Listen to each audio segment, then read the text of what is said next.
Hello, my name is Khadijah Ali Coleman. Thank you so much for joining my workshop. Today's session is about dual enrollment. As you are homeschooling your teenaged, homeschooled high schooler, you are making the decision on whether or not dual enrollment is the choice for you. I am very honored to have this opportunity to talk with you. I just want full transparency for us to let you know a little bit about who I am as a homeschooling mom. I am a mother of one daughter who I've homeschooled off and on for 12 years since she was 4, but I also am a researcher. I am a doctoral student at Morgan State University where I am actually focused on studying the experiences of African American dual enrolled homeschool students. And as you can probably guess, this was inspired a lot from my own experience as a homeschooling mom, but also as my experience as a college administrator and college faculty. I currently teach communication studies at area colleges, including Montgomery College. I'm based in Maryland. So I am speaking not only from the perspective of a mom, but also from the perspective of faculty and staff who work with students who are dual enrolled and homeschooled. Some of my favorite students, I have to be frank, because some of the skills that these students are bringing to the classroom in terms of being independent thinkers, self-directed learners, are things that are optimal for a college environment. So today I'm going to be talking about what are some of the things that that might be included in your decision making regarding dual enrollment. What are some of the things that I'll share some of my personal testimony about what really led my family to choosing dual enrollment for our daughter, and what are some of the things that the benefits that can come out of dual enrollment. So I hope you're ready. All right, so first, let me just start with I posted a blog this past summer, about dual enrollment. I got a lot of questions, things about dual enrollment, which really led me to starting a group on Facebook for dual enrolled homeschooled high schoolers. And some of the things that people ask me a lot is what led to this decision to enroll my daughter in a community college while she's still homeschooling as a high school student. So 2 years ago. So when I say that I've homeschooled her off and on for 12 years, what that means is that for some years she attended public or private school, and then some years we decided that a school that she was slated to attend was not fit for our family. This was not a space that we wanted her in for whatever reason. 3 years ago, she attended a public magnet school in our county for 7th and 8th grade. It was a performing arts school, and she asked to be homeschooled after that experience. Once we decided that we just didn't want her in that environment where the school was. The school, I mean, we had literally watched the news where there were shootings and all kinds of tomfoolery taking place. And she came to me and said, Mom, I really would like for you to consider homeschooling me again. And I was so happy. I'll be frank. I was so excited. At the time, I had the ability, I had just begun my doctoral studies. And so there was an opportunity for me to get a graduate assistantship. And part of that was also teaching at a local college. So I had a really opportunity to have a really flexible schedule. So yes, I said, yes, dear, we will be homeschooling for high school, okay? And so dual enrollment came into play. The idea of her attending college once we began high school was when we started having discussions about college in general. My daughter, I'll be really frank, she just was not excited about the idea of doing college. She was sick of school. And so when I explained to her that dual enrollment was really an opportunity for her to kind of combine college experience with high school, the way she looked at it is that, I would be getting more, more for less. So I'd be getting college experience during my high school experience. So really combining these two time frames. So that means less school. That's the way that she looked at it, which I okay, because I knew that once she started to engage in a routine at a college, having more independence and being able to kind of identify courses she wanted to take, and or really just getting a sense of what's out there, I knew that her whole perception of learning would look different coming out of a public school system and being sick of school was not unfamiliar to me. You know, I have lots of students who have that experience and they have my classes, and it's like, Miss Khadijah, this is nothing like anything that I've experienced because I chose homeschooling and um, I'm an educator. I'm very knowledgeable of best practices. What are some of the goals that I'm really big on building community and having my learners have an intimate relationship with what it is that they're learning. So it's not so much about power or rigor is not connected to routine and boredom and things that don't endear students to learning. It's a different relationship that I try to create. So I do that as a homeschooler. I do that when I teach other people's children. So I knew that when she's getting back into this homeschool cycle with this idea that she wants less school, no college, I understood that I didn't take it personal. I knew that this was she those 2 years where she was in middle school did not endear her to the learning process. So let's just be, I think it's important for us to just have some understanding of the background, just homeschooling in general, so we know where we are situated within this whole educational system in this country. So homeschooling rates in the United States have continued to grow. Today, more than 5% of homeschool students are African American, and I lead with that, and I center it around that because that's my experience. I'm an African American woman homeschooling an African American child, and so homeschool African American children parents we're choosing to homeschool for various reasons. So many of those reasons are because of the disproportionate number of black children who are suspended in public school, to the criminalization of behaviors displayed by black children in comparison to those of white children. So we've heard of the school to prison pipeline, the impact of children being taught by teachers who are not culturally competent.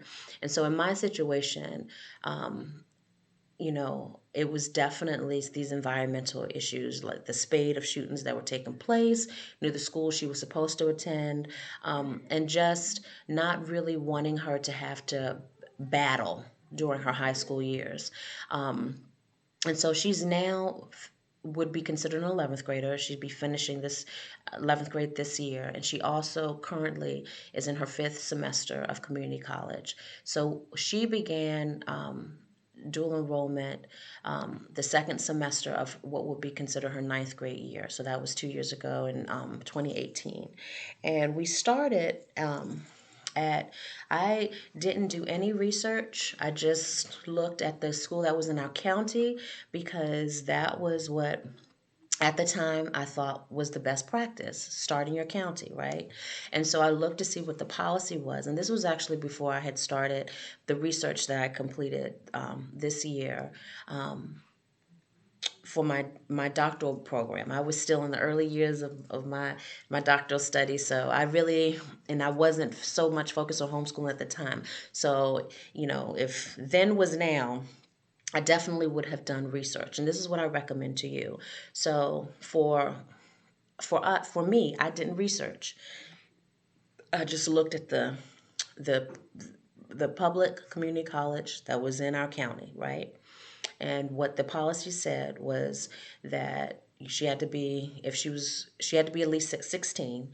She could start at 14, however, if she was deemed talented and gifted. Because she had been in the public school system and had been tested when she was in 3rd grade and had been identified as talented and gifted, I didn't have to pay for that testing. It was on her record. And even as a homeschooler, her her record, that when I do portfolio reviews, is the same record that followed her when she was in public school. So that was listed on her record, talented and gifted. So she was able to start her county school at the age of 14. You need to check with your county school all of the schools in the vicinity that you would be willing to drive, and maybe outside of your county, to see what the policies are. Because what we learned later, so at this school she started at, she's no longer there. She's actually at another community college, because one of the policies, even though she was able to start there at 14, what happened is that she could only register for classes with the registrar, which was not really feasible. That's one person that we had to track down in order to register for classes. At the end of that first semester, which was a spring semester, that she had finished her classes and was ready to now register for summer or fall classes, we couldn't find the registrar. We couldn't track her down. To this day, I don't know if the registrar was still working there. That's probably why we couldn't track her down. We don't know. We couldn't get in touch with her. So my daughter asked me at that point, "Can I just come and attend one of the schools you work at?" Of course you can. So at that point, I did the research and found that at one of the schools that I taught at, it was actually less money to attend there because of the discounts they offer high school students to attend for early, they call it early access. So she was able to dual enroll, to still be a high school age, to enroll in this school at a cost that was cheaper than me enrolling her at the school she attended her first semester. So my first rule of thumb would be to research the policies, the admission policies at not just your local community college, but if you are willing to travel outside of your county, and you're in the vicinity where you can do that, all of those schools in your vicinity, whether they're within or without your county, check the policy. Because what my research has found and what my experience has found is that all policies are not equal. They're not the same just because they're in the same state, or even just because they're in the same city or vicinity. They could be very different, and those differences could amount to financial benefit for you. For me, I am paying now a little bit less than I did the semester where we were in county. All right, so that's the first rule of advice, is to consider researching the policies. And the second is to begin to identify a pathway in which your child will be studying. So even if, and you can let them know, this is not something you have to commit to, but what are your strengths right now? And what are the areas of study that you really like right now? And to see how they can be aligned. For my daughter, her interests have always been around writing. She loves writing, okay? And her strength is writing. So it was no amount of extra thought that went into, when you take courses as a dual enrolled student, they will revolve around subjects that you will be applying this strength of writing and topically, hopefully, in courses that are of interest to you. And so there was a pathway, an academic pathway, a humanities track at the school that she's at, where she would result in a humanities associate's degree. And so she currently has been taking all her general education requirements as well as major courses for this pathway. So by next year, this May of next year, she'll have an associate's degree at the age of 17 and be able to transfer to a four-year institution that she's now interested in. Okay, so remember earlier in my story, she was like, "I'm sick of school. I don't want to do this no more." Okay, now she's like, okay, and she's now having ideas of things that she will want to major in once she transfers to a four-year, and she's very excited about how she's doing now, because because it's strength based, the courses that she's been choosing are strength based. They're aligned with what her strengths are and her interests. She's been getting A's and B's in her courses. She got 1C. That was an accelerated Spanish course. She was like, never again, mommy. It was an online course. But she's been getting A's and B's. She's now in Phi Theta Kappa, which is the Academic Honor Society. She just got invited to be part of that 2 weeks ago. So she's going to have an initiation for that in the coming weeks. And she's applied to the Honors College. So she is finding interest in courses that are aligned with her interests and her strength.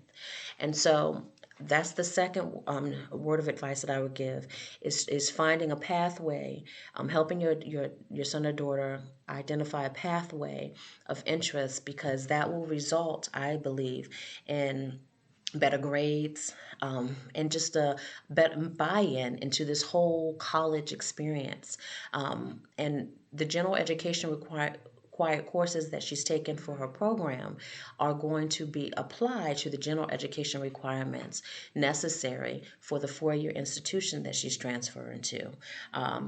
And so you are saving money taking these courses in community college versus when students go directly from high school to college, where you now have to pay the tuition for a four-year institution, which is markedly much higher than a community college. Okay, so choosing that pathway, identifying that pathway based on the interests and the strengths of your child. So my third word of advice is, and tips when considering dual enrollment, is really making the decision to look at this as an opportunity for positive youth development. What my research has shown is that students, even if they are traditionally schooled, meaning that they're not homeschooled, but they're in public or private school, charter school, whatever, those that are dual enrolled are more apt to persist and graduate from college than those who graduate or leave high school and then just go to college, where it's not their experience in high school and college at the same time through dual enrollment. Dual enrollment has benefits that are beneficial to all students because of the supports that are in place during the process. And what do I mean by that? Well, this is a period of time as a homeschooling parent, where you can help your child navigate this whole college process without them flailing around, being left out there on their own. So what that means is that you can help them with that time management piece, those reminders that they may need to check Blackboard. Blackboard is an interface that professors use in their class, where they usually have online resources for students to be able to complete assignments or just supplement the classroom lecture and the classroom readings. I use Blackboard in my classes where I upload grades and things like that, but I tell my students, you gotta check it every day, or at least every class day, because I communicate with them through Blackboard. So as a parent, you are there to help your child build the skills to successfully navigate this college experience. What we, as those who work in colleges as administrators and faculty, what we know is that, yes, there's one thing for a student to make great grades and to be smart coming in, but more than half of the academic success is based on the ability to be acclimated to the culture, meaning that college is a culture. It's a culture shift. And if you are used to not having to meet deadlines, or having people give you information instead of you needing to go find it or be responsible for it, then chances are you're not going to be very successful, because college really shifts those requirements that of being responsible, being accountable, and those types of things. What the research shows is that high schoolers do better as dual enrolled students as opposed to when they just leave and go to college, because they still have their counselors and their teachers in high school providing the support to be successful in college, because they're happening at the same time. And so, thirdly, that's what I would recommend as you, as the parent, assessing what do you have the capacity to be that support, and provide that support and service to your young person if you're choosing dual enrollment. If they need that help with time management, tutoring, or at least finding a tutor or extra resource, do you have the capacity to help facilitate that? I would tell you now, right now, I am doing this video for you on the campus that my daughter takes classes on Tuesdays and Thursdays. I adjusted my work schedule to only Mondays, Wednesdays, and Fridays, so that I was teaching Tuesdays and Thursdays last semester, but in order for her to be able to take courses that she needed for her major, I couldn't I just didn't have the capacity to work and be able to carry her to these classes, which were not available online. So this was a very deep, reflective discussion I had to have with her dad and I, because financially, I'm not making the money on Tuesdays and Thursdays, but for the long run, did I have the capacity? So on Tuesdays and Thursdays, I am doing work for my I'm grading papers. I also have an arts organization that I'm a director of, so I'm usually doing paperwork or things, online things necessary for that, things like this, making sessions, utilizing my time during the period of time where she's in class. So right now I'm in a library study room making this video for this workshop, but I had to kind of shift my perception and readjust my time to be able to provide the support of transporting her to this campus. Also, if she needs additional resources and things, being able to give that to her so she can be successful as a dual enrolled student. So those are the things that I say to you. Can you can you dual enroll a homeschool high schooler? Of course you can. Yes, you can. Yes, you can. But these are the three things that you really need to take into consideration. You need to, one, check the policies of those community colleges in your area to determine if they are which ones offer the better economical benefit as well as policy benefit in terms of enrollment. Is your child even eligible to enroll for dual enrollment? That's first. Second, you want to choose what type of pathway, career pathway, or academic pathway is best aligned with your child's strengths and interests, because in the long run, that's going to impact how well they do academically in those classes. You want A's and B's. You don't want to have, I told you my daughter has one C, but you want to have A's and B's because this is their academic record. And this, if as particularly if you plan on having them transfer to a four-year institution, you want that academic record to reflect the fact that they are there because they want to, and that they're doing well as a student. Okay, and lastly, you want to be able to assess your own capacity to support this journey. Children are only successful as dual enrolled students by having supports and services in place that can adequately support them during this journey. And so if you do not have the capacity, meaning you can't drive them or take them to class or provide the internet and capacity online, if they're taking online classes, if you don't have the capacity for them to be optimally successful for this journey, is this a right decision for them? Because this is their academic record. And so you want them to be able to have that support and service in place so that they can be most successful. Thank you so much for choosing to be part of this session today. You can learn more about me by visiting my blog at sawyeronline.wordpress.blogs. I'm just giving you SawyerOnline.wordpress.com. I'm also on Facebook, Sawyer Online, but you can also visit my website, KhadijahOnline.com or KhadijahAliColeman.com. Thank you so much, and I look forward to hearing your success stories.